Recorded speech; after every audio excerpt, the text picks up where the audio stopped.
Assalamualaikum warahmatullahi wabarakatuh. Halo anak-anakku semuanya, apa kabar? Semoga anak-anak dalam keadaan yang sehat ya. Tetap semangat belajar dari rumah. Hari ini kita belajar tematik tema 1, subtema 3, pembelajaran 2 dengan materi esensial, kelainan pada organ gerak pasif, ide pokok, dan komik. Selamat menikmati video pembelajaran dari Bu Guru ya. Adapun tujuan pembelajaran kita pada pertemuan kali ini adalah dengan mengamati gambar, kalian mampu memahami kelainan tulang sebagai salah satu organ gerak manusia dengan peduli. Yang kedua, dengan membaca, anak-anak mampu mengolah informasi dari bacaan dan menentukan ide pokok dari setiap paragraf dengan tanggung jawab. Dan yang terakhir, dengan menggambar, kalian dapat membuat komik dengan baik dan percaya diri. Baiklah, langsung saja kita mulai dengan kegiatan gemar membaca ya. Silakan buka buku teks tematik kalian halaman 132 sampai dengan 134. Di situ ada cerita Lani yang sedang belajar membuat gerabah. Nah, setelah selesai membaca, Bu Guru membuat sedikit kesimpulan. Nah, kalian yang melanjutkan ya. Silahkan dilanjutkan titik-titik dari soal nomor 1 sampai dengan nomor 4 ya. Dan jangan lupa ditulis di buku tulis. Nah, sekarang perhatikan gambar berikut ini ya. Bu Guru memiliki 5 buah gambar. Gambar ini merupakan beberapa contoh dari kelainan atau gangguan yang terjadi pada organ gerak pasif kita. Apakah anak-anak mengetahui namanya? Baik, setelah kalian mengamati gambar, mari sekarang kita belajar mengenai macam-macam kelainan pada organ gerak pasif atau tulang kita. Yang pertama, fraktura atau patah tulang. Yang kedua, fisura atau retak tulang. Yang ketiga, osteoporosis. Yang keempat, lordosis. Kelima, kifosis. 6, skoliosis. 7, rakitis. Nah, Bu Guru akan membahas masing-masing kelainan ini satu persatu ya, mulai dari slide berikut ini. Baik, kita mulai dari kelainan atau gangguan pada organ gerak pasif kita yang pertama, yaitu fraktura atau patah tulang. Fraktura dapat terjadi akibat kecelakaan yang menyebabkan bagian tulang menjadi patah. Nah, fraktura sendiri dibagi menjadi 2 bagian, yaitu fraktura tertutup, yaitu patah tulang yang tidak merobek otot atau kulit. Yang kedua, fraktura terbuka, yaitu patah tulang yang menembus otot atau kulit. Silahkan disimak pada keterangan gambar ya. Di situ ada open fracture. Open fracture artinya patah tulang terbuka. Jadi tulang patah dan menembus otot atau kulit. Closed fractura itu artinya fraktura tertutup. Hanya patah tulangnya saja tanpa menciderai otot atau kulit. Jadi dari luar tidak terlihat luka, namun tulang di dalam mengalami patah. Lanjut yang kedua, yaitu fisura atau retak tulang. Fisura atau retak tulang adalah kelainan pada tulang karena terjadi keretakan pada tulang. Tulang yang retak biasanya masih bisa disambung kembali. Nah, kalau fisura itu lebih ringan daripada fraktura karena hanya retak, tidak sampai patah. Coba perhatikan pada gambar tersebut ya. Di situ adalah contoh gambar tulang retak.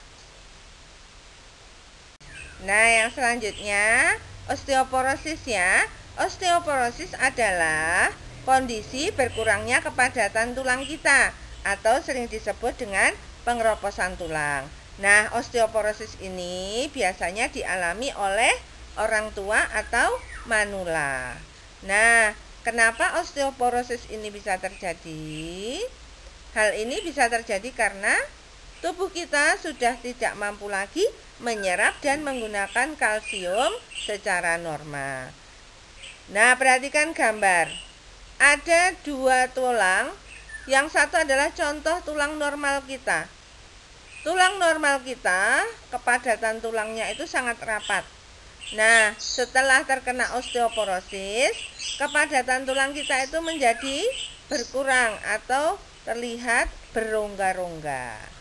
Nah, osteoporosis ini menyebabkan tulang kita menjadi lemah dan mudah mengalami patah.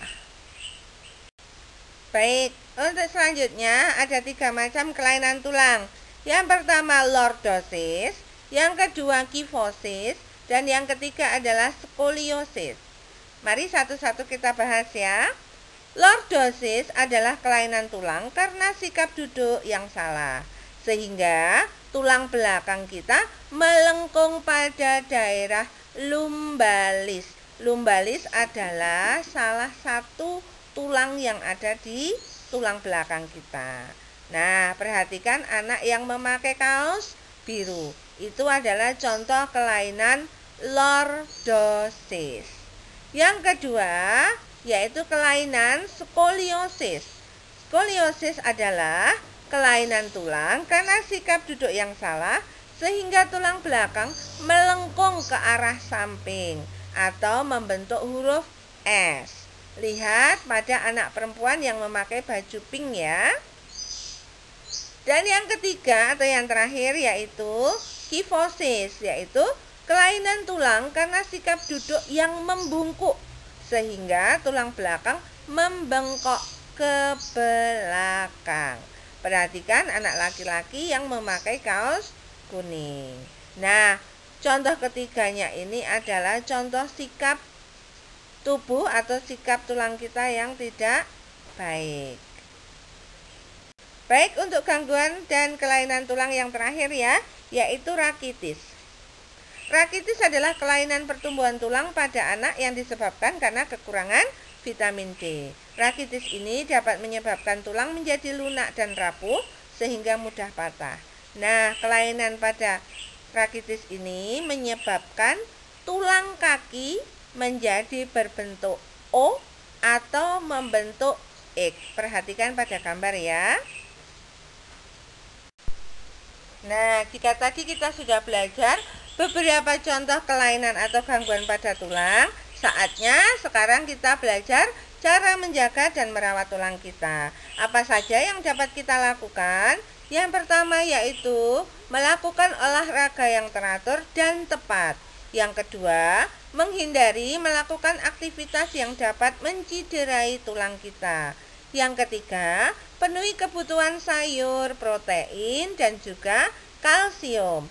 Ingat, protein dan kalsium adalah pembentuk dari tulang kita.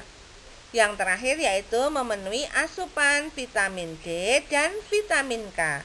Vitamin D membantu menyerap kalsium, sedang vitamin K berperan mengaktifkan protein untuk pertumbuhan dan perkembangan tulang kita. Yuk kita lanjutkan untuk pembelajaran selanjutnya, mencari ide pokok. Silahkan anak-anak membuka buku teks tematik halaman 137 sampai dengan 138. Bacalah bacaan yang berjudul posisi dan sikap duduk yang benar dan sehat. Setelah kalian selesai membaca, carilah ide pokok dari masing-masing paragraf. Ingat, 3 langkah mencari ide pokok. Bu Guru lanjutkan ya. Untuk materi selanjutnya yaitu mengenai komik. Nah, kalian tentu masih ingat pada pembelajaran yang sebelumnya Bu Guru pernah menjelaskan tentang beberapa gambar ilustrasi. Nah, salah satu contoh gambar ilustrasi adalah komik. Apa itu komik? Komik adalah bentuk seni yang menggunakan gambar-gambar tidak bergerak yang disusun sedemikian rupa sehingga membentuk jalinan cerita. Biasanya komik dicetak di atas kertas dan dilengkapi dengan teks. Apa fungsi teks pada komik? Fungsinya adalah untuk menjelaskan, melengkapi, dan memperdalam penyampaian gambar secara keseluruhan. Teks atau kata-kata pada komik biasanya disajikan dalam bentuk gelembung-gelembung yang diserasikan dengan gambar. Nah, ini anak-anak, Bu Guru memiliki contoh gambar komik. Bu Guru sajikan 2 gambar contoh ya untuk komik. Silakan diperhatikan baik-baik. Nah, setelah tadi mengetahui pengertian dari komik, contoh-contoh komik, saatnya anak-anak sekarang membuat komik. Nah, untuk membuat komik ini silahkan memilih salah satu tema yang telah Bu Guru tulis. Silahkan pilih salah satu. Kemudian gambar komik paling sedikit 3 buah. Jika dari ketiga tema ini anak-anak mengalami kesulitan, silahkan boleh memakai tema yang kalian tentukan sendiri, bebas. Boleh dikerjakan mulai nanti siang sampai dengan 5 hari ke depan. Selesai sudah pertemuan kita pada kali ini ya anak-anak. Kita sudah belajar mengenai kelainan atau gangguan pada organ gerak pasif kita yaitu tulang. Kemudian kita sudah belajar mengenai ide pokok. Dan yang terakhir kita sudah belajar mengenai komik. Silahkan untuk tugas membuat komik, anak-anak bisa mengerjakan sampai dengan 5 hari ke depan. Apabila sudah selesai, silahkan didokumentasikan dalam bentuk foto dan kirimkan melalui WhatsApp Bu Guru. Bu Guru akhiri, wassalamualaikum warahmatullahi wabarakatuh.